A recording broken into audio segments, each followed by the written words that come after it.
अभ्यास करते थे, क्योंकि वेद में एक उषा सूक्त आता है और उषा सूक्त में जो मंत्र आते हैं उनका अर्थ करते हुए ऋषि राम जी महाराज लिखते हैं, जो प्रातः काल सूर्य उदय होने से पहले जग जाते हैं वे लाल लाल किरणें उसकी आयु को बढ़ाती हैं, और जो सूर्य उदय होने के बाद में जगते हैं वे लाल किरणें उस व्यक्ति की आयु को खा जाती हैं।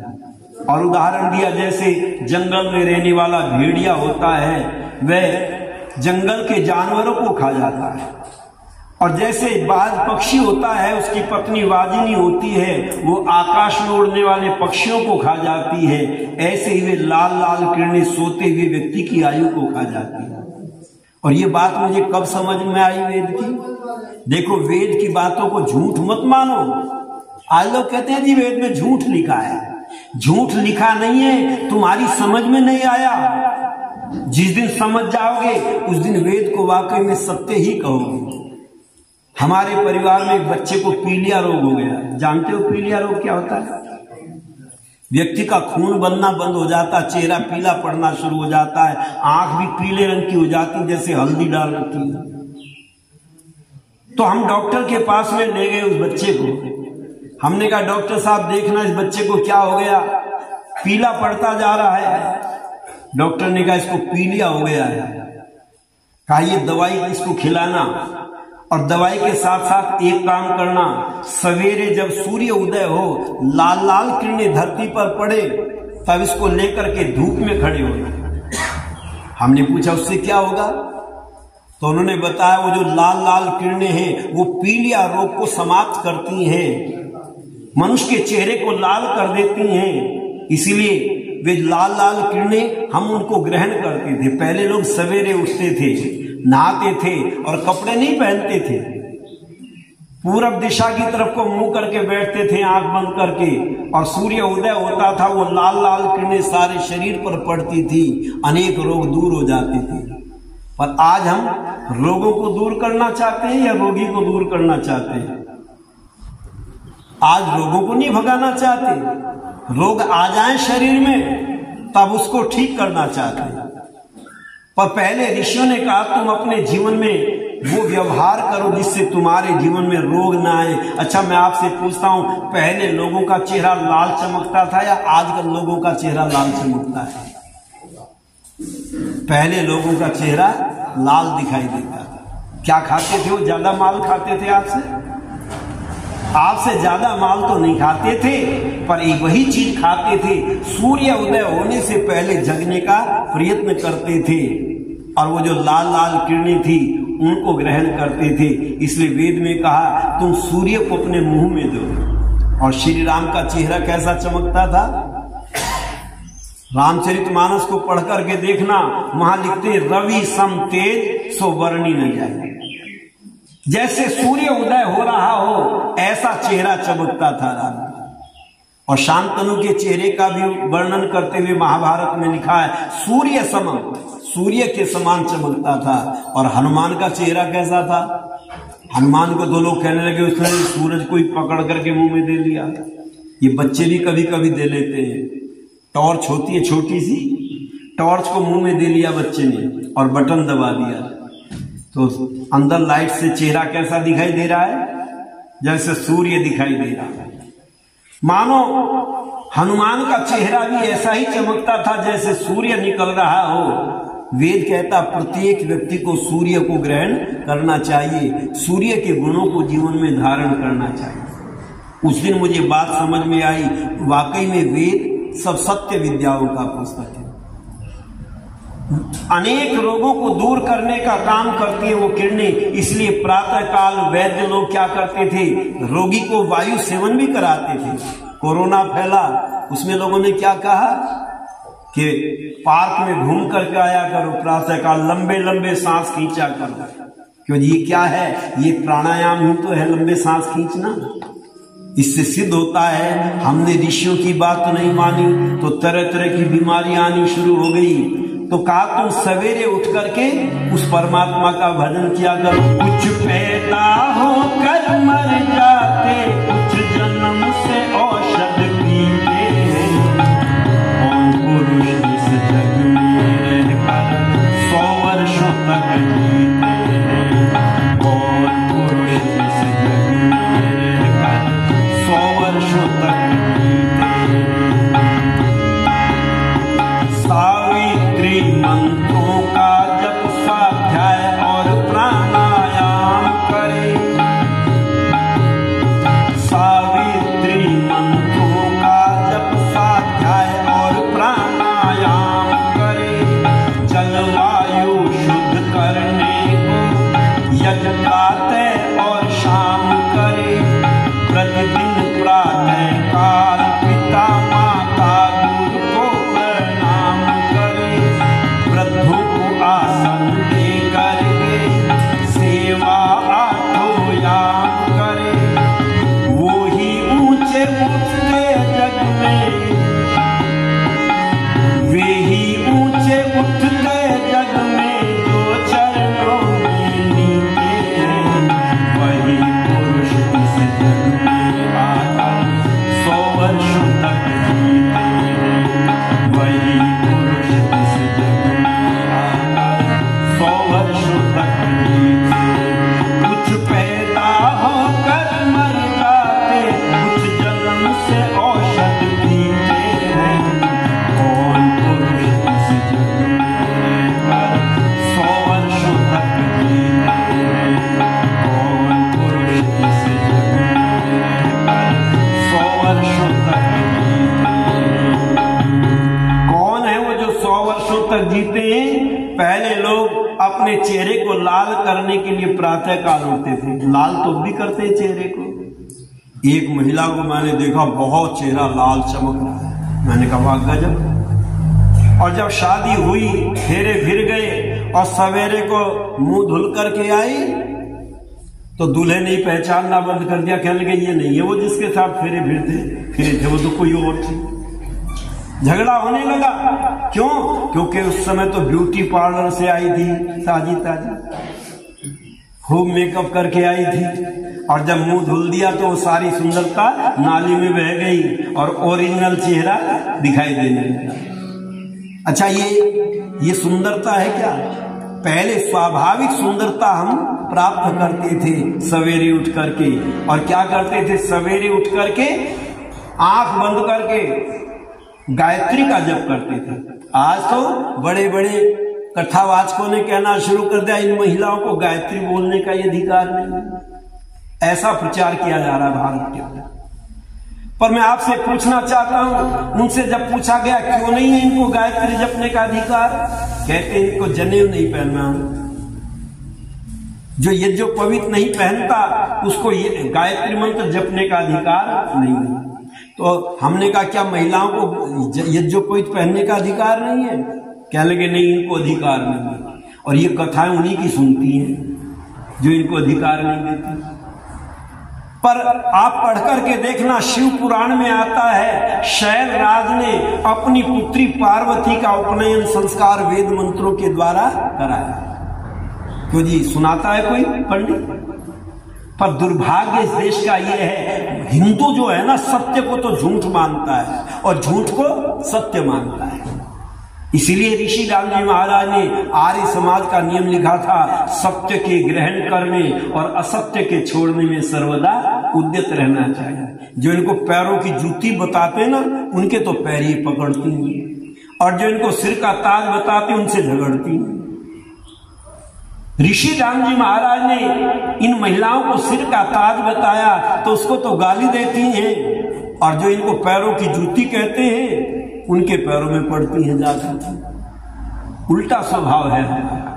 पर मैं आपसे कहता हूं, प्रतिदिन गायत्री मंत्र का जप करना चाहिए। अच्छा, गायत्री मंत्र में क्या प्रार्थना की गई है?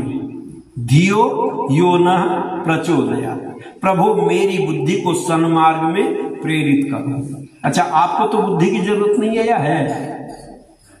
महिलाओं को तो जरूरत नहीं है बुद्धि की, या जरूरत पड़ती है? अगर तुम्हें जरूरत पड़ती है तो तुम्हें भी इस मंत्र को जपना चाहिए, और यदि नहीं जरूरत है, मूर्ख रहना चाहते हो तो मत जपो।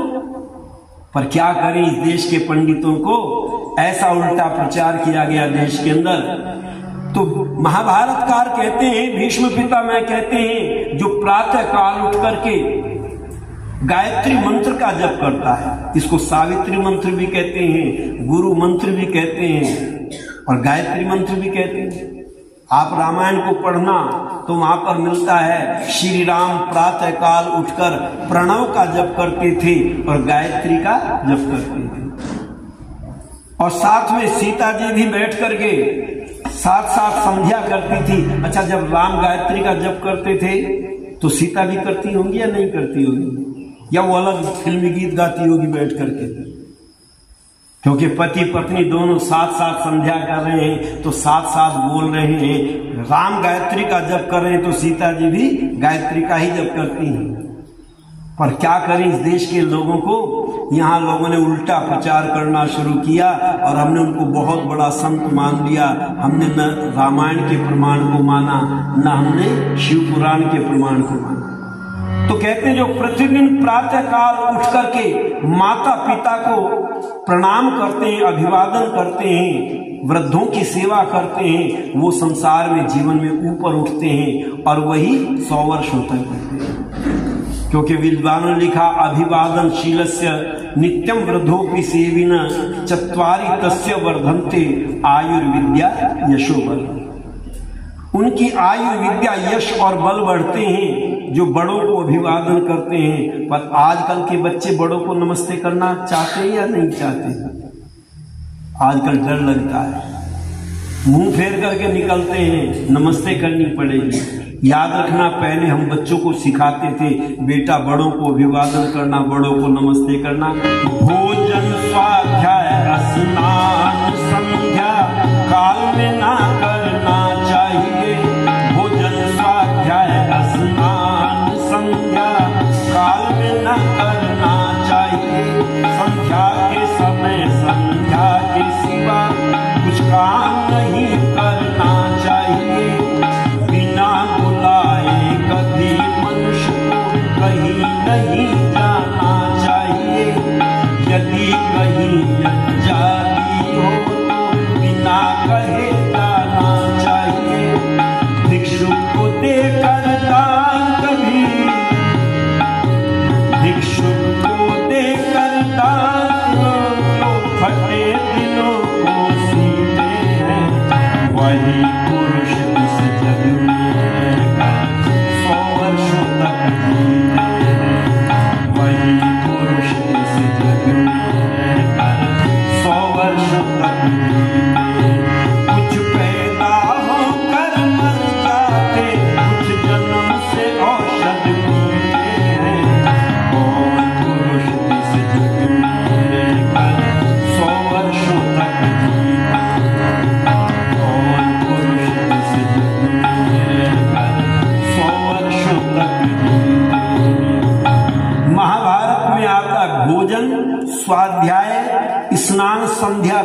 नहीं करना चाहिए। अब संध्या काल क्या मतलब? शाम का जो समय होता है उसको संध्या काल बोलते हैं, प्रातः और संध्या। उस समय क्या करना चाहिए? तो हमारे बड़े बूढ़े लोग सब काम छोड़ देते थे, दिन छिपता था जाता और कहते थे ये संध्या का समय हो गया है, अर्थात भगवान के भजन का समय हो गया है, अब सब काम बंद कर। पर मैं अहमदाबाद में गया तो वहां पर एक बहन जी मुझे कहने लगी, पंडित जी, हमारे पंडित जी कहते हैं शाम को गीता नहीं पढ़नी चाहिए। तो कब पढ़े? पढ़नी चाहिए या नहीं पढ़नी चाहिए? तो मैंने कहा ये तो पंडित जी से ही पूछो, कौन सा मुहूर्त निकाल रखा उन्होंने गीता पढ़ने का, कब पढ़े वो बताएंगे। पर देखो महाभारत में भी आया है कि भोजन, स्वाध्याय, स्नान ये संध्या काल में नहीं करना चाहिए। मतलब जब संध्या करने का समय हो, शाम का मतलब ये नहीं शाम को भोजन नहीं करना चाहिए, ऐसा नहीं लिखा। कहते जब संध्या करने का समय हो, या तो पहले भोजन करो या उसके बाद में करो। संध्या के समय, दिन छिपते समय केवल भगवान का ही भजन करना चाहिए। पर देखो ऋषिदान जी महाराज कहते हैं नहीं, स्वाध्याय भी संध्या का ही दूसरा भाग है। आप कहेंगे कहां लिखा है?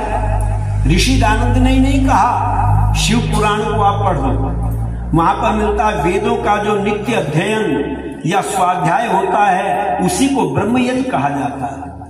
शिव पुराण में लिखा है। लोगों को ऋषिदानंद की बात गलत दिखाई देती है, पर नहीं, ऋषिदानंद जी महाराज ने कितने ग्रंथ पढ़े होंगे, कितना चिंतन किया होगा, तब लिखा ईश्वर की उपासना करना भी ब्रह्मयज्ञ है, और परमात्मा का जो ज्ञान वेद है उसको भी पढ़ना ब्रह्मयज्ञ है। इसलिए परमात्मा के ज्ञान को हम प्राप्त किया करते थे, उसको हम संध्या कहते थे, तब हमारा जीवन सुखी होता था। भोजन से पहले करे आचमन, चलते फिरते ना खाए। भोजन से पहले करे आचमन, चलते फिरते ना खाए। प्रातः शाम भोजन करने वाले उपवासी कहलाए। प्रातः शाम